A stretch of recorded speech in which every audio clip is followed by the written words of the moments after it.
Welcome to Donald's Studies in Bible Exegesis and Theology.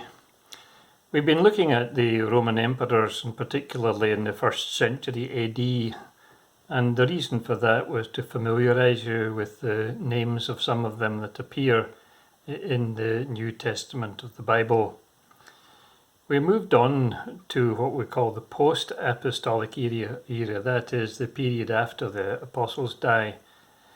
And I planned to do the Emperor Hadrian next, but I thought to myself that I don't want to bore you with lots of details about Roman emperors, which you can easily find for yourself on the Wikipedia.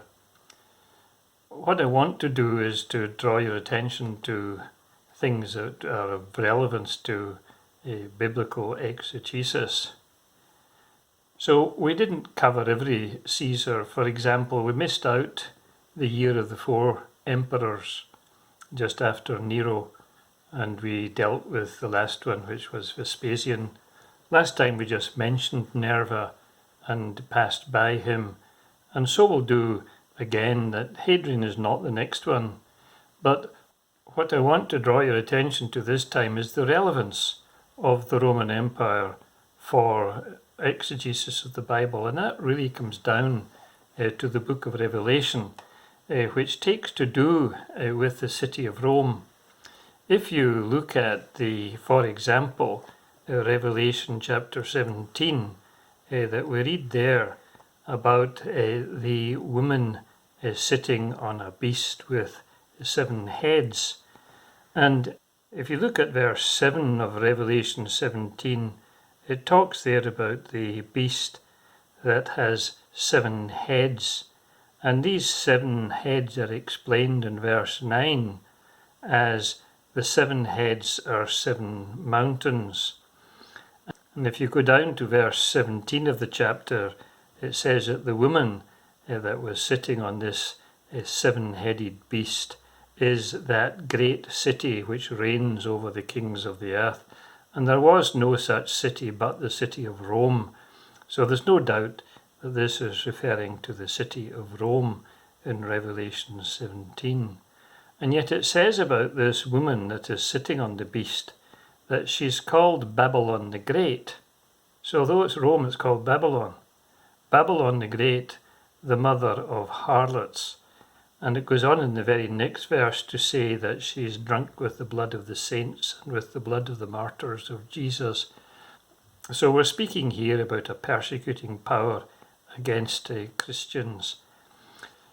So the relevance of the actual empire and the emperors is that the Bible does say in verse 10 of this chapter, where there were not just 7 mountains, that there are these 7 kings, and that 5 of them are fallen, that one is at present and the other is not yet come. And when he does come, he must continue a short space.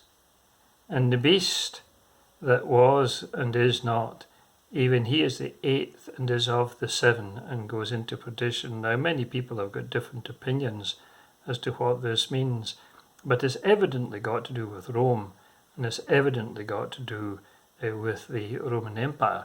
And this is the relevance of going over these things. And just to give you a little foretaste of what is meant here, when it says that the 5 kings are already past and that one is at present and one is still to come, and when he does come, he'll only come for a short period of time, and then you'll actually get an 8th one who belongs to the previous ones.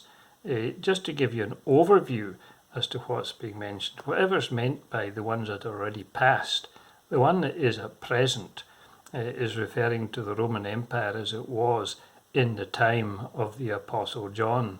But there was going to be another one that was to come, and it will only last for a short time. And the significance about this is, if you look at the passage, it talks about something going away or disappearing and then coming back. And what we have here is, if you can follow your history, in which we'll go through a bit more if the Lord spares us, is that the Roman Empire, of course, becomes Christian. And that's a significant change. So you have a Christian Roman emperor in Rome, but the thing is, Constantine moves away from Rome. So you've got no longer got a Roman emperor in Rome, so that he appears for a short time. He goes away, but then an eighth one appears, who is of the seven. And that is not pagan Rome, but papal Rome, because with the emperor having left Rome, the boss in Rome is the Bishop of Rome, who calls himself the Pope of Rome and does down to the present day.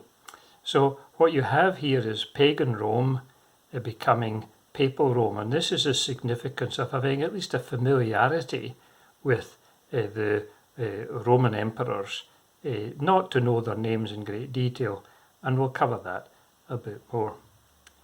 Remember, if you would like to get notification when these YouTube videos go up, then just press the subscribe button underneath the video, and if you press the wee bell that's beside it, then you'll get a notification.